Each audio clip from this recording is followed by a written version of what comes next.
तो आज सुनीति यही विचार करती हैं कि मेरा पुत्र यदि मुझसे पूछ रहा है कि माँ मैं तपस्या करने जाऊं कि नहीं जाऊं, तो मुझे कहना चाहिए कि जाओ।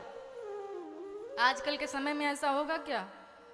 आजकल के समय में अगर 5-7 वर्ष का बालक बहुत ज्यादा भगवान में मन लगाने लगता है तो माँ बाप डिस्टर्ब हो जाते हैं, उनको बेचैनी हो जाती है। कहीं ऐसा तो नहीं है किसी आश्रम में चला जाएगा, ये कहीं साधु मठ में चला जाएगा, वो व्याकुल हो जाते हैं। जबकि ये बड़े सौभाग्य की बात होती है कि अपना पुत्र का मन भगवान में लगे।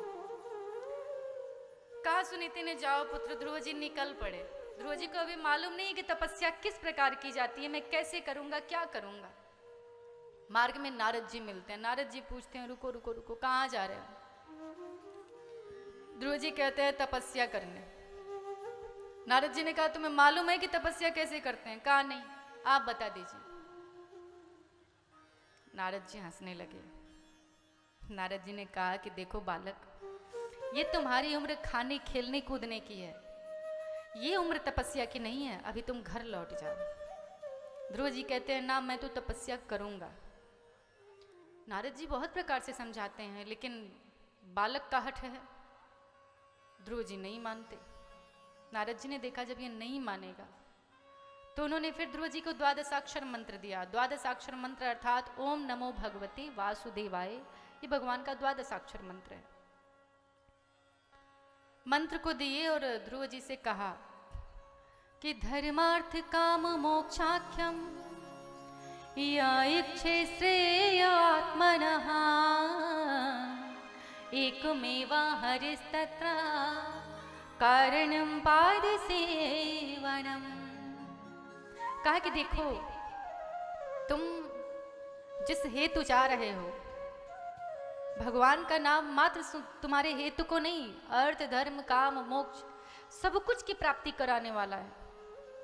इसलिए तुम भगवान के नाम को लेना, तुम्हारा मंगल हो, मैं तुम्हें आशीर्वाद देता हूं। और कहते हैं कि तस्मात् गच्छ भद्रम ते यमुनायास्तटं शुभम।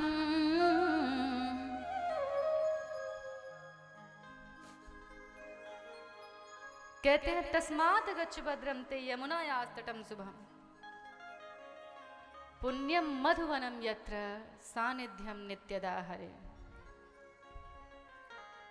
कि वत्स तेरा कल्याण हो, परम पवित्र मधुवन में तू जा, वहां श्री हरि का नित्य निवास है, गंगा जी के, जहां गंगा जी निरंतर बहती रहती है, वहीं तू अपनी कुटिया बनाना और वहीं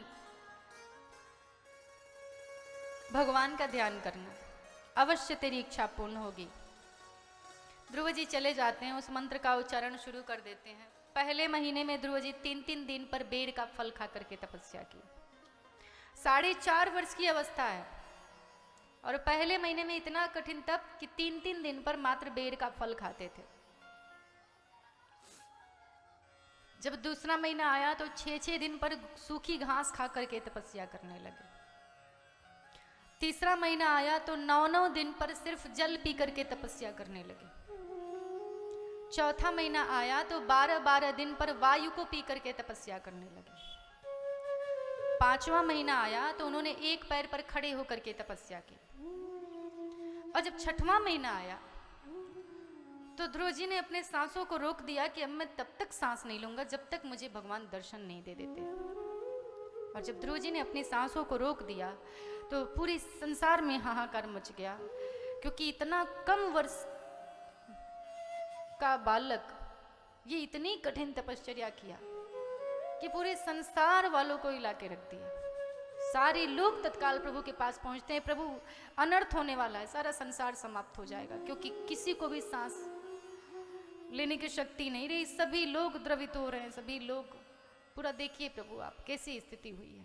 सारे देवी देवता एकदम त्राहिमाम जब करने लगे तो भगवान ने कहा कि देखिए देवतागण, हम ध्रुव को दर्शन देने नहीं जा रहे हैं, ध्रुव जैसे बालक का दर्शन हम करने के लिए जा रहे हैं कि इतना छोटा सा बालक और इतनी कठिन तपश्चर्या उसने कैसे कर ली।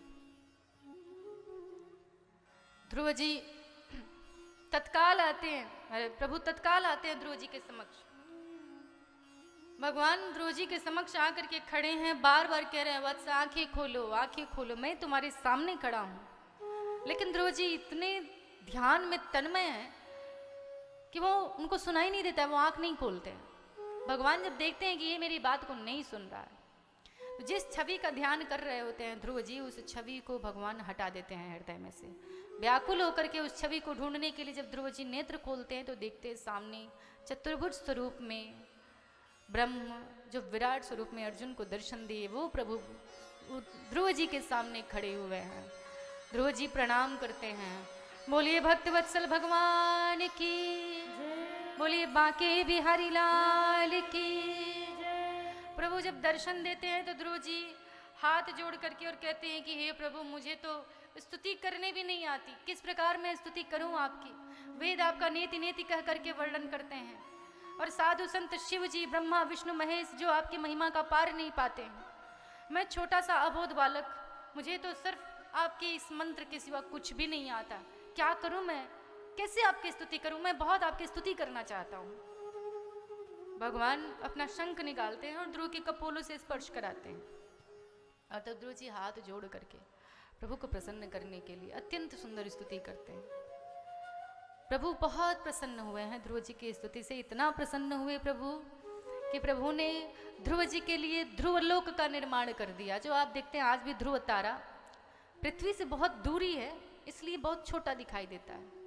प्रसन्न होकर के उस लोक का निर्माण किया कि तुम अनेक वर्षों तक राज्य करोगे, और राज्य करने के पश्चात तुम उसी लोक में जाओगे। ये लोक तुम्हारे ही नाम से आदिकाल से लेकर अनंत काल तक जाना जाएगा।